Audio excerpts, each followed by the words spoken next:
Hello, and welcome back to the Surface Tension podcast from Shobana Jeyasingh Dance. I'm Sanjoy Roy, dance critic for The Guardian.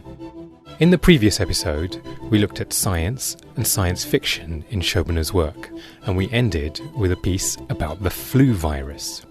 Today, we'll find out how that virus became the germ of Shobana's new piece, Staging Shila, which is about the radical Austrian artist Egon Schiele. Staging Shila is a series of choreographic portraits, with Shila as the central figure, but also bringing three important women in his life into the frame. I caught the piece at the end of its autumn tour and was struck by a few things. First, it is a very framed piece. The set and lighting variously suggest rooms, corridors, or a prison, but you always get a sense of interiors. Then, just like in Shila's portraits, the performers are often partially dressed, so the clothing is choreographed almost as much as the body itself. There's also an acute self-consciousness. The dancers are always either looking at or looking away from each other, constantly aware of being watched, whether by the character of Shila, by the audience, by themselves as seen in a mirror, or perhaps even by the unseen eyes of society itself. The music also keeps the whole piece on the edge of anxiety, so all the way through, everything and everyone feels shifty, and there's a real sense of personal and interpersonal neurosis. To get an inside view of the creative process behind Staging Shila, we spoke to members of the creative team at various times through the year, and finally, I caught up with some of them again right after the London premiere in November 2019. Let's hear now from Shobana, who I first spoke to during the final week of rehearsals. I'm here with Shobana, who is in the thick of rehearsals for Staging Shila, which is about to premiere. So it's not only the thick, it's also the quick, I guess. Is that right? Yeah, we are just at the very end of rehearsals for Shila. It's been quite intense just because we've had far fewer weeks than we normally would have, which means everything had to be done in the fast lane. Okay, so as I understand it, the idea for Staging Shila actually grew quite organically from the earlier piece Contagion that we discussed in the last episode of our podcast. Just talk me through that story from where the seed came. Well, when I was researching all things 1918, and I was kind of looking for something that would grab my interest. That's when I chanced upon the Spanish flu pandemic, which really astounded me. I mean, just the epic proportions of it. And I've always liked Shila's work, but I hadn't really known a lot about him. And I found out that he was a victim of the Spanish flu pandemic, and he was only 28 when he died. And very sadly, his wife died 3 days before he did, and she was pregnant with her first child. So that's really where my interest kind of was sparked. You know, just kind of wonder how this man, in such a short time, managed to make such astounding work. Astounding both for its quality and for just the sheer number of paintings that he did. So actually that's quite unusual. Most people would think of Egon Schiele via the work that he did, but you've actually come from a typically side angle, may I say so, which is really about his death and the context of his death. Does that angle affect your approach into the piece? Well, strangely enough, Schiele is an artist who, even before he died, death was a big issue for him. And that's one of the reasons his paintings and self-portraits look so powerful, because he always painted the body as if it was already dead, as if it was a corpse. But it's very typical of Schiele that, you know, his painting of sunflowers were of dead sunflowers. They're not like the Van Gogh sunflowers, you know, which look really beautiful and alive.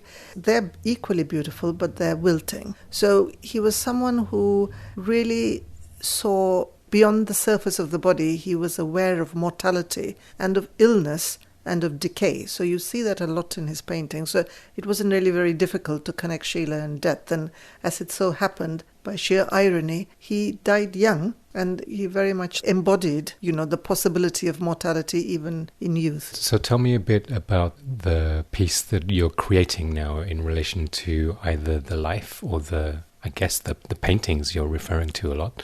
How many dancers, what kind of imagery you're using, how you're working with them? Well, his life actually in some ways gave me a clue as to how many dancers, because there were 4 important women in his life, but I kind of chose 3. One was his mother, whom he didn't get on with, and he felt very unloved by her. So in his letters, he kind of mentions how unutterably sad it is to have a mother who doesn't treat him like a mother should. And then there was his lover, Vali, a model, and didn't come from the same sort of middle-class background as he did, because she was an artist model, and she probably belonged to that huge sort of underclass in Austrian society, especially Vienna. Poorer women who had to go and fend for themselves, who, had all the more sort of casual jobs. And I guess the borderline between being an artist model and a call girl probably wasn't that great. So Wally came from that background. And then there was the lady who he chose to marry, Edith, who was probably closer to his class from a bourgeois background. So it was these 3 women who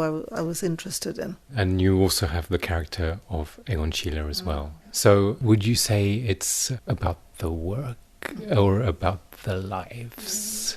Or the intersections? I knew I didn't want to do a dance documentary on Sheila's life. So his paintings actually led me to his life. I looked at all his amazing output of self-portraits. They're very remarkable for the fact that actually they don't look like him. So, he was a man who churned out hundreds of paintings of himself, but actually not for reasons of reproducing himself. I mean, often people think he was a terrible narcissist just because he had so many self-portraits, which he started doing when he was very young. But actually the self-portraits, I think they come from the fact that probably he was too poor to have lots of models. So the cheapest model is yourself, and then you need a mirror, and then you have a model. So for me, his self-portraits are a comment on the way he saw life when he was young, in this very extreme way, because, he was a rather nice-looking person, judging from his photographs, but his self-portraits sometimes show an incredibly gaunt, anorexic body with limbs missing. So it was just his take on life that actually his self-portraits tell me. And then there is this whole body of work which are nudes, women, and that again is quite controversial. I'm sure it was very controversial during his time because, he has a very sexually intrusive gaze. And if from that point of view you would say, okay, this is typical, male painter engaging with female nudes. But then actually, as a woman, I've never really found them offensive because of the presence of the woman. I mean, normally in European painting, it's a very time-honored thing, isn't it? Men painting naked women. But in most cases, the women actually, they look very neutralized because they're very mediated by the male gaze. So they are there to give pleasure to the man who's looking at them. So they look coy or they're hiding themselves. But Sheila's nudes have a totally different quality. They stare back at you. He shows their gaze. So there's a poem that he wrote, which I think is very telling. It's called Portrait of a Pale Silent Girl. And he mentions 2 things that he noticed. He says one is her worker's hands and then her stare. And he mentions the girl's unconsciousness. After all, this was Vienna during Freud's time, so there's that connection. And then he says also after she left, she says, now that she's gone, that's when I find her. So I think painting a female nude obviously was a very different activity for him than just enjoying the fact there's a woman in front of you who didn't have her clothes on. It sounds like what you're saying there is that the portraits of the women themselves suggest a subjectivity behind the canvas that's not submitting, that actually looks back. It shows you the honest experience of that woman. And it's not the prettiest of angles. I mean, he really wanted to show the body in an incredibly contorted way, or sometimes he has nude women who are grimacing. There's one thing, there's a thing called semi-nude with grimace. It's not a pretty sight because it's a woman who's looking really scornfully at the viewer. So it's almost like he's kind of saying, well, these are the things that you're trying to hide with your clothes. Now I'm just taking all that fig leaf off and I'm just presenting you with what is real. I don't know whether he read Freud's work, but I think Vienna at that time must have been a really interesting place because, there was Schoenberg, there was Freud, there was that architect Luz. So I think it's a time where there was a lot of intellectual questioning about what lies behind the surface of bourgeois propriety. And I think Shila was someone who actually tried to show what did lie underneath. We're now hurtling towards premiere time. Have you mapped out different sections in the piece and how many of them are there? What are they about? So the first one was just called Solo because I knew I had to start with Dane, the Shila figure, doing something with mirrors, because I knew mirror was a very important part of Shila's drawing style, because he always carried this mirror with him. Apparently whenever he moved studio, that was the thing that always followed him. And obviously to do the self-portrait, he must have done many, many hours looking at himself in the mirror. So the first section was really about him and the mirror. And then I had a section called Doppleganger, because he also made lots of paintings with double images of himself. This is now bringing in the other dancers. Yes, it's bringing in one other dancer. And then the third one is, I called it in the studio. Now I call it Radical Nude. It's an easy way of summing up my thinking around Shila and his nude models, how he viewed them and the kind of females who posed for him. So that was the third big section. And then the other one was relationships, because obviously, his relationship with his lover, his wife and his mother. And actually, as we rehearse it, I realized actually the mother really didn't belong in that last section. And so the mother really now is closer to the mirror and the doppelganger, because, that's a bit Freudian. Because I kind of felt that actually his whole relationship with his mother was very internal. It was just that sense of rejection, and that seemed to sort of belong to the reflected image and the doppelganger. But now, the last week of rehearsals, they've become more spun out. So actually I have mirror, then I have doppelganger, then I have the mother, then I have the artist in the studio, then I have this section called Censor. It's about his experience of having everyone, censoring your work, the kind of disapproval that you feel, prison, and then the relationship between the lover and the wife, and obviously his death.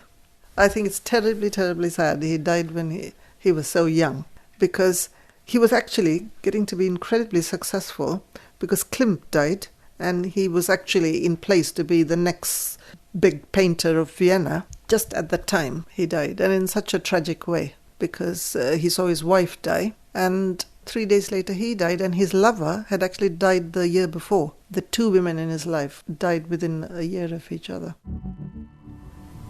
He's confident. Staging Shila, Research and Development, May 2019. So to go from that one image to that image, to the second image, from the anxiety, the angst, to the fear, into the it's a cool, but also it's My name is Dane Hurst, and I'm a dancer, choreographer and creative director based in London, originally from South Africa. And here, what do you think he's saying about himself? It's a painful it's pain. grimace, you can see the line of it. So this is my second project with Shobana. I worked with her on a project at the Rambe Dance Company when I was a dancer there, a piece called Terra Incognita, collaboration between her and Gabriel Prokofiev, and this is just my second creation with her. So with those stories in mind, keep what you made, and just see this and something else you can say. Today in the studio we're looking at Egon Schiele's portraits, because he portrays the body not in a healthy, normal, socially accepted state, because he shows the body in pain, grimacing, so you see the skeletal structure. So we're looking at self-portraits of himself, but also of other figures, and trying to get an understanding of what he was trying to communicate. What happens is, in his works, he looks directly out at you, but he's looking at himself, or the figure is looking at itself. So it's a scrutiny of the individual, looking at potentially what it means to be a human being and a living thing, walking around full of disease and also death. Death is actually quite present in a lot of his works. He has this doppelganger figure, so it's another side of himself, or the other side of yourself that follows you around, that reminds you that you might die at any time. So he was very much aware of his own mortality, so we're looking at all those things in the works.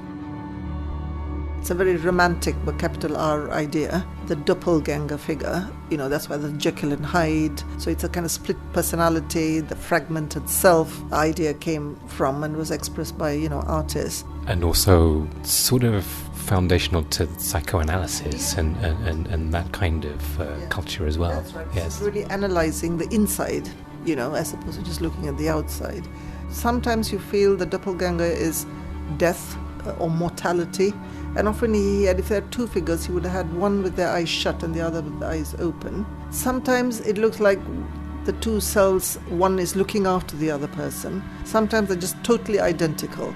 So he had lots of different attitude towards that concept of the double. Fear could take you back. Posing could take you forward a little bit, but you're still not quite sure about whether you're doing all the right things. In dance, we use a lot of imagery to inspire movement because most of the time we're creating some type of narrative. Even if you create an abstract dance, you're inspired by something, whether it's a story, and if it's a story, those stories are pictures, and the pictures kind of help you to bring to life something on stage. So it's not a new way, but it's unique in the way Shobana approaches it and the relationship that she has with the dancer. She trusts us a lot to interpret the work and to create alongside her a new way of creating dance, because I guess she's not trying to find conventional portrayals of the work, and dance is quite codified and so much movement is recognizable. And I think with her, she's trying to find different ways of using the body so that it's not looking like everything else that's out there. So it's a lot of searching and trying out things that you've not tried before. And the other one is the pain, so you're making yourself very vulnerable to other people. It's a great project to jump into at this stage in my life. I've been dancing since I was 9. I'm turning 35 this year, so after having had this long career as a dancer and also a boyfriend and a brother and a son and all that stuff. And Shila was all these things, so when you look at his paintings, it's basically he's telling his life and how he looks at it through these paintings. And I have to do the same with using my body, creating dance directed by Shobana to tell a story. This is Surface Tension, the podcast from Shobana Jeyasingh Dance, with me, Sanjoy Roy. You can subscribe to Surface Tension on iTunes so you don't miss an episode. And if you are enjoying this series, please leave us a rating or review. So Shobana, we have a few days before the premiere and you've been changing the running order a little. So in my original plan, the relationship section was at the very end, and that included the mother, the lover and the wife. So it seemed like a neat little triumvirate of songs. Well, Orlando, our composer, very kindly then had to shift the music around. So something that was supposed to be quite at the end of the story was now at the very, very beginning of the story. You know, you get a phone call from the choreographer a week into rehearsal saying, section 5 is now section 1, by the way. But he's always incredibly generous that way. So he did actually make that change work. We're in a very fluid situation in which here is a piece of music that lasts for 15 minutes, but will that be the final piece? Maybe, maybe not. We don't know yet, which is interesting. In the studio with staging Shila composer Orlando Goff, September 2019. We started talking about what the music might be for a piece about Egon Schiele. And we talked a lot about anxiety. And I started thinking about models for the music that I might sort of draw on. And came up with something which is actually way outside my normal kind of range, which was interesting. A piece by Luciano Berio, written in the 60s, which is an amazing piece. It's called Sequenza 3 for female voice. And it's a solo piece, 7 minutes long. And it goes through in 7 minutes the most massive range of emotions that you could possibly imagine. And it's an extraordinary piece and was at the time very radical. And it gives more of a feeling of anxiety than any other piece of music I've ever heard. So that was a starting point, but it was a starting point which scared the wits out of me because it was beyond my usual kind of realm of comfort.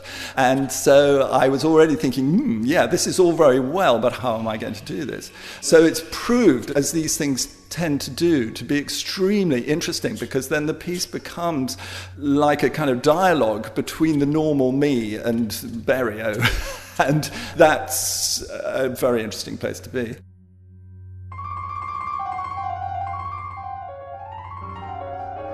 Almost all the music is sung, whispered, shouted by one male voice, which we kind of imagine is the voice of Shila. Originally, I thought it was really interesting that actually the only voice you'd ever hear in the piece would be him. And I think that was because I realized, as a model, you'd come into the studio and you were very much in his hands. Everything that anybody would see would be filtered through his imagination. So in a way, he's like a kind of god in his own studio, as far as I could see. So I thought that it was interesting that everything should be filtered through him.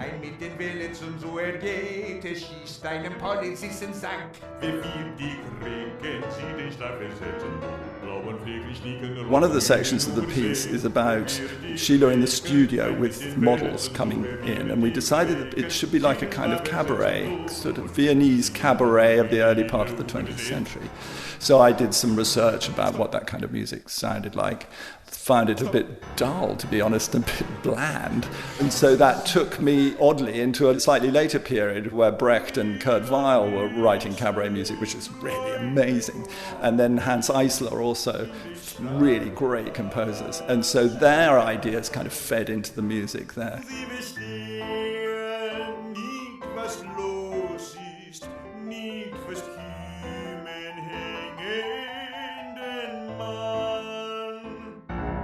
Eventually, I realized that when we got to the last section of the piece, it might be really interesting and certainly dramatically very good to hear somebody else. And the last section of the piece is about his relationships with three women. And I thought, right, we must hear three women sing. So in the last section of the piece, we're still hearing a little bit from Shila, but we're mainly hearing three women. And they sing three different versions of an amazing love poem by Rilke, which is just bowled me over when I saw it. It's so powerful, so emotional, and so dark. I thought this is perfect. So I made three different versions of it, sung by three different women, and that's the end of our piece.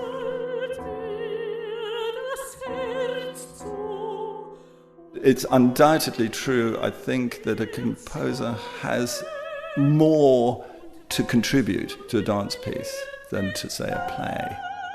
A dance piece is about images, about ideas, and it gives a kind of interesting freedom to the music, which is very inspiring.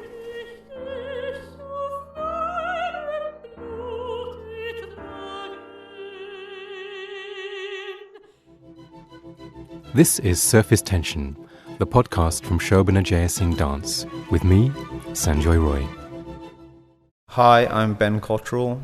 I'm Matthew Dainty, and we are Kottweiler. Today we're here working on the costumes for Shobana's new piece, Staging Shila. So we work really closely with Shobana just on the concept to start with. So we spent several weeks really just chatting and getting to know the subject matter and really getting into it and meeting the dancers. And of course, what we have to do is really consider how they move and also the shapes and bodies of the dancers for how we sort of design and start toiling the samples. We've spent quite a lot of time working with Shobana, to begin with, on material research. You know, she's very particular, not only how the fabric moves, but how the dancers sort of interact with it.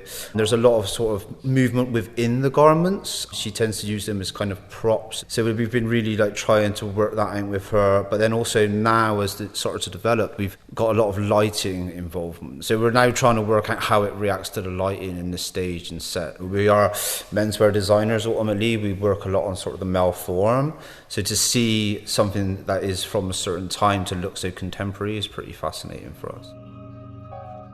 Often painters have used drapery in a sort of coy way, to kind of hide the woman or bits of the woman they didn't want to show, or as a kind of something to just help project the sitter. It's very common, someone's leaning on an armchair or standing sort of next to some luxurious curtains. And Shila just uses drapery or clothes just to indicate that it's not the body. So there's lots of pictures of women who are just half dressed or about to take their stockings off, or there's a lovely one of a woman just struggling out of a jumper. So for him, it wasn't the seductiveness of a woman taking her clothes off, it was just actually the contortion the body has to make if you've got to pull something over your head. And it's just accidental that actually she's also happening to undress herself. That was one of the main things that we were briefed on, was the kind of sexuality involved with his work and how it was represented in quite voyeuristic but also quite an awkward way. So we were also looking at ways of exposing the body that was kind of coming from his eyes, if you like. So really playing with proportion and nakedness, but not in a kind of traditional sexual way, more in a kind of conceptual voyeuristic way, if you like. As a menswear brand, we work with a lot of technical, functional fabrics. We wanted to kind of incorporate that, but add a kind of softer element to it. So a lot of the garments are kind of deconstructed, and they're using semi-transparent, functional fabrics that really kind of reflect light. We're working with a lot of different dye processes to add different shades and textures, as Shila's work was. From very early on, I realized clothes were part of the way he expressed ideas. So we have a big coat which two dancers dance inside, which is a really interesting idea choreographically, two dancers in a single garment. And just thinking about how much body to reveal, that's why clothes became very, very integral. It wasn't like other dance pieces where you say, what's the costume, what are they going to be? It was really clothes and articles of clothing became so much part of the choreography, which is why it was wonderful to work with Kottweiler, because I think because they're a fashion house, they also have this attitude towards clothes, which is, very quick. You try something on and then you get something else, and it's sort of not disposable, but it's often like if you have a collection as a fashion designer, you've got lots and lots of different articles that you might produce. So you have one concept, but you have loads of clothes to actually express that concept, which really played really well into this piece. It's so different to how when we run our presentations or runway shows. And I think it's really about complementing the set, the lighting, the music and the choreography as a whole piece. The idea is for everything to kind of complement each other to create something new. I quickly started thinking about some sort of skeletal structure that would define the space on the stage in some sort of similar manner to the way that space is defined in Shila's paintings. My name is Ben Cullen-Williams. I'm a London-based visual artist.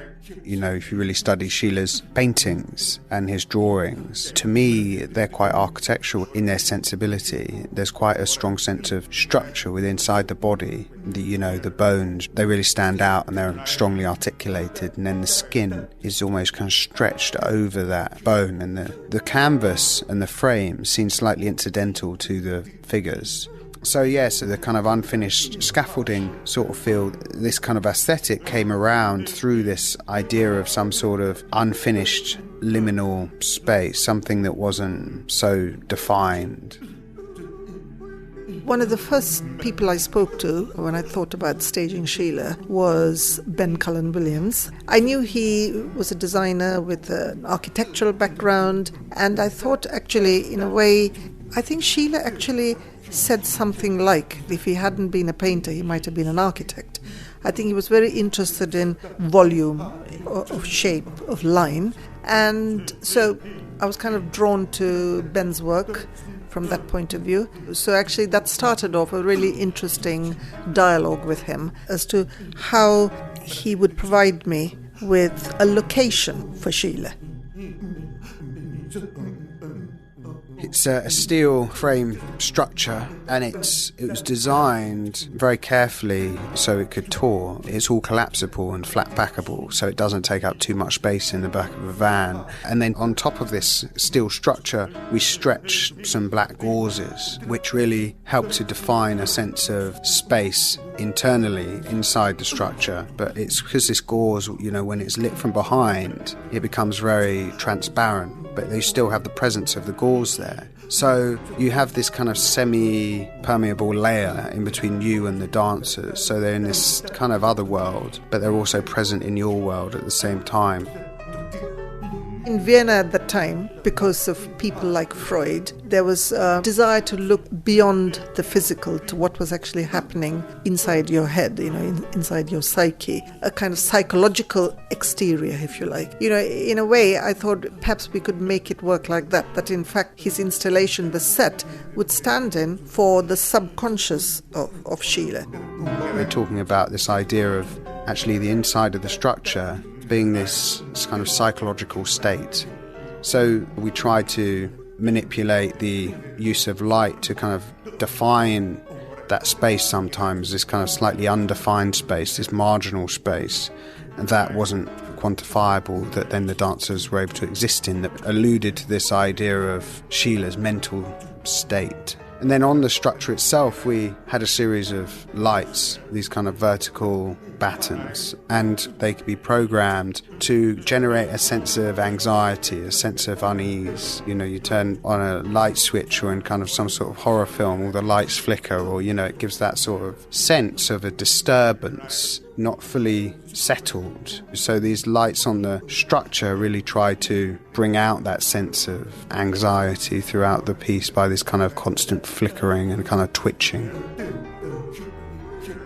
Because it was so three-dimensional, it was a kind of a living thing. It was like another dancer. So one had to, in the studio, from day one, start off with that as a given. You're creating something for a group of incredibly skilled people in their exploration of movement, some of the most in tune people in the world in terms of how their body moves. So to see something you've built next to this highly attuned movement is very interesting, and obviously it's an absolute joy to watch.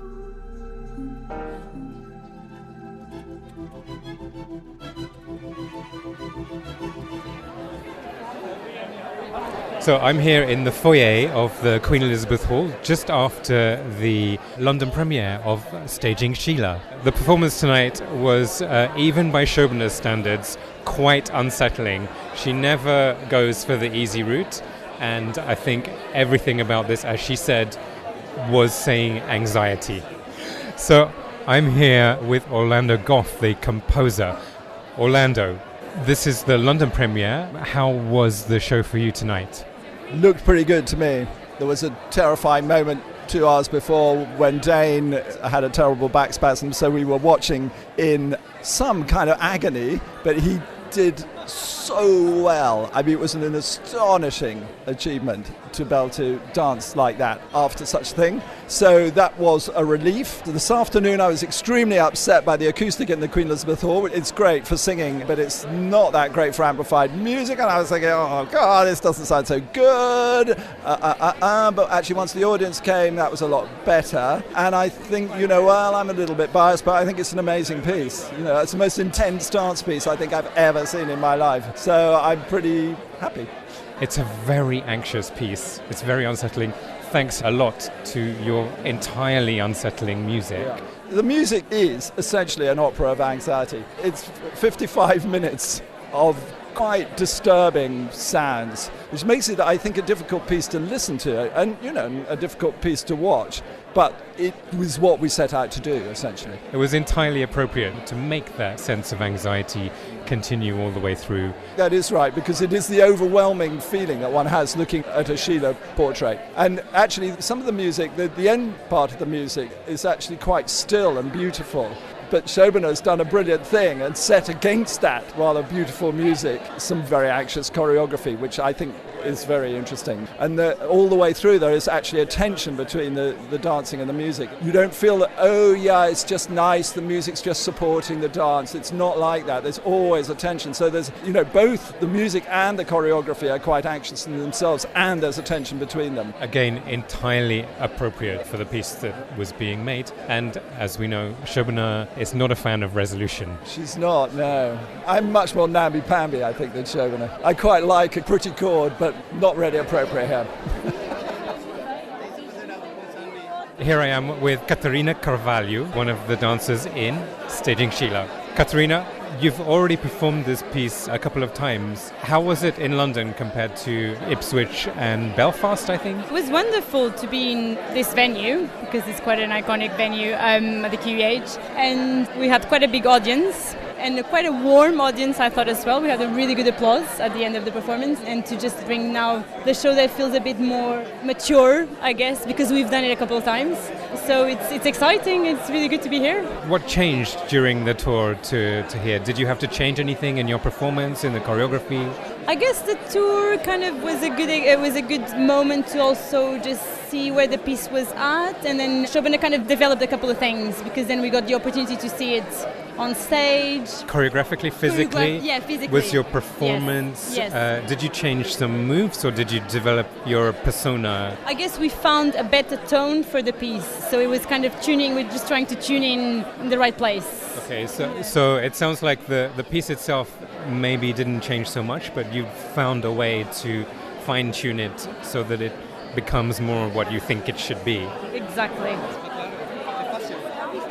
I'm here with Dane Hurst and Estela Merlos, who have just performed staging Shila. First of all, Dane, you had a hard time because of an injury that's been following you around, but I have to say we didn't notice. How do you manage to do that? Well, today was tough for the whole cast because a few days ago in Huddersfield, in the show, Estela hurt her knee, and we were worried that she was not going to dance today because it was looking quite serious. And in the same show, Katerina hurt her ankle, and on the day I was massaging both of them and we were like, I hope we can pull it together for today. And then today I pull my back out in the tech and it's the three of us suffering, and we made it happen. The thing is, when the audience are there, adrenaline kicks in and magic happens. Estela, tell us about how you did today. Well, it felt like we really came together.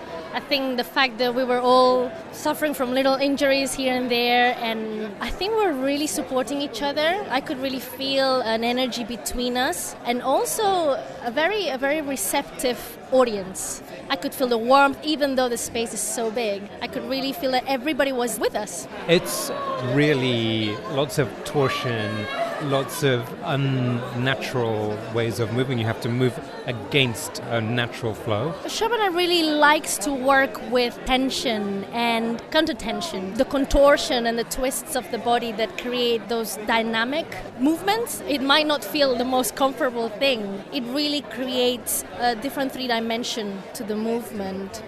You've already performed this a few times on tour. What things have changed in that process while you're touring? A lot of things keep changing. Shobana likes to keep redefining things. Every time she watches the performance, she might find something else to work on or to add or to edit. So we're always on edge, which in a way it keeps it exciting, sometimes stressful, because you don't know when we have our note session what she's gonna come with. But then it really makes you have to be super aware of each other. Yeah, and also every venue changes in terms of the audience, where you are in relationship to them. So maybe the stage is higher or is lower, they're like closer. So every time is a fresh take. And so does that make you feel like a different character that you're performing? I haven't felt like I've been the same one more than once. I see Shobana as Shila. Yeah, I do. It's like she's in the outside and she is kind of perfecting, moving, asking, editing, repainting. From the beginning, I said to her, I feel like you are Shila yourself. I'm here now with Shobana Jeyasingh at the end of the post-show reception. Shobana, I think everyone sensed the level of intensity that didn't let up all the way through. You're not a great choreographer for resolving things nicely, and I think we all felt how warm the audience were this evening, how engaged they were. There was a kind of level of energy that you could tell that the people were with the level of anxiety that you wished to create. How does it feel for you? Yes, I have high levels of anxiety, but I think that's for other reasons apart from Shila, because obviously putting on a show always is challenging in contemporary dance because we don't have a lot of time to actually get everything together on stage, and then before you know it, it's, audience are there.